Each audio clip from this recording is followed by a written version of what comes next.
What was it about the Republican Party that left it so open, so vulnerable to a complete and total hostile takeover that, of course, remains to this day?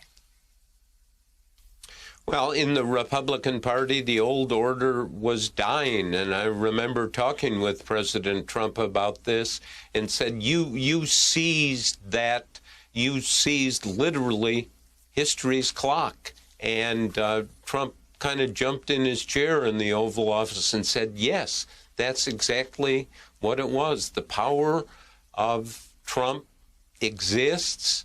The polling clearly shows that he heads the Republican Party, and you see all of these figures. Bob Costa's right. I mean, there's this affinity that people have for Trump, but it's very practical. He's got support in the Republican Party, and he can. Costa and I have talked about this. Looks almost certain that Trump is going to run. He is the powerhouse in the party, and he struck a chord. For 20, 30 years from now, people are going to be writing books and analysis about what happened in 2016. But he did it.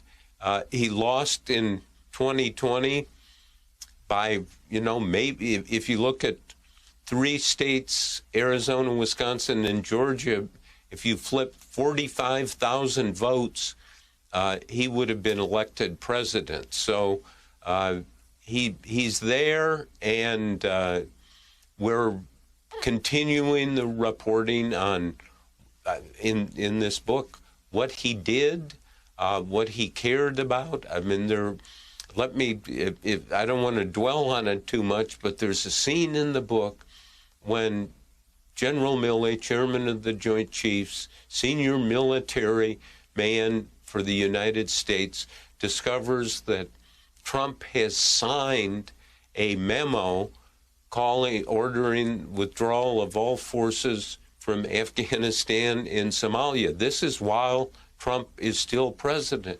Milley did not know about this. He marched over to the White House, barged in on the National Security Advisor, Robert O'Brien, and said, "What the F is this? Do you know about that?"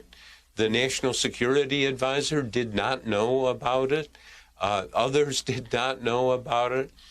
O'Brien, the National Security Advisor, took it to Trump and said, you can't just, the procedure, the law requires that you have a meeting of the principals in the National Security Council, and Trump agrees to nullify this memo.